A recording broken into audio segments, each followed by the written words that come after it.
নমস্কার বন্ধুরা, আপনাদের সবাইকে বাঙালি রান্নাঘরে স্বাগত।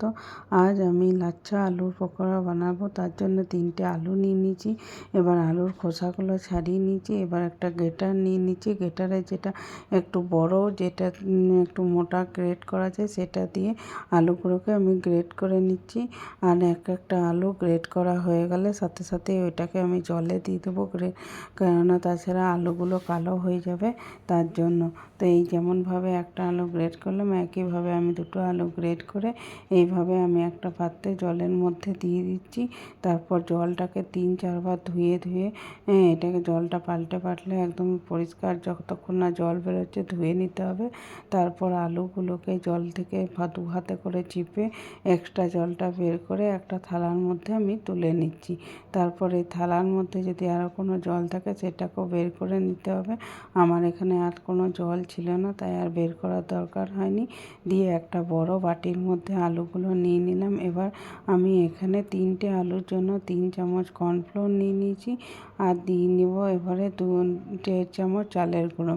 এখানে আপনারা কর্নফ্লোরের বদলে অ্যারারুটও ব্যবহার করতে পারেন।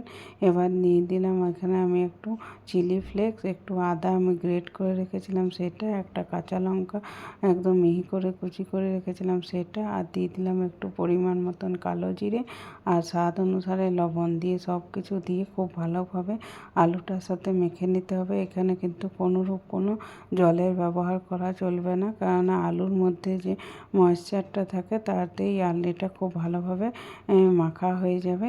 দেখুন কি সুন্দর আটার মতন মাখা হয়ে গেছে। এবার আমি অপর সাইডে কড়াইয়ে গরম তেল হতে বসিয়ে দিয়েছি। এবার তেলটা গরম হয়ে গেলে এটাকে ছোট ছোট করে পকোড়া আকারে দিয়ে ভেজে নেব। এটা ভাজতে 3-4 মিনিট টাইম লাগবে মিডিয়াম ফ্লেমে 3-4 মিনিট ধরে এটাকে দুটো সাইড গোল্ডেন করে ভেজে নেব। তাহলেই তৈরি হয়ে যাবে লাচ্ছা আলুর পকোড়া। বন্ধুরা, এটা বিকেলবেলায় চা বা কফির সাথে কিংবা গরম ভাতের সাথেও দারুণ লাগবে। এছাড়া যদি আপনারা ঠান্ডা ভাতের সাথে খেতে চান তাও খুব ভালো লাগবে। আর এটা খুব চটজলদি বানানো যায়, এমন একটা স্ন্যাক্স আইটেম। অবশ্যই বাড়িতে একবার ট্রাই করবেন। আর এটা খেতে খুবই মুচমুচে হয়। আপনারা দেখতেই পেলেন কতটা সহজে এটা তৈরি হয়ে যাচ্ছে। তো বাড়িতে অবশ্যই একবার এইভাবে বানিয়ে নেবেন। তো দেখুন, কথা বলতে বলতে আমার এক ব্যাচের আলু পকোড়া ভাজা হয়ে গেল।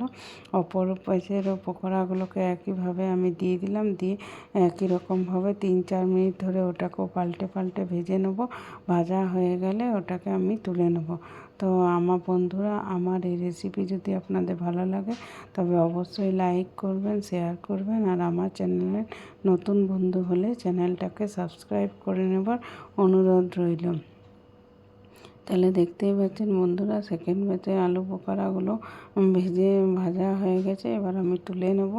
আর দেখুন কতটা সুন্দর হয়েছে, আর এতটা মুচমুচে হয় যে বাড়িতে একবার না বানালে বুঝতেই পারবেন না। তো বন্ধুরা, একবার বাড়িতে অবশ্যই ট্রাই করুন আর পুরো ভিডিওটা দেখা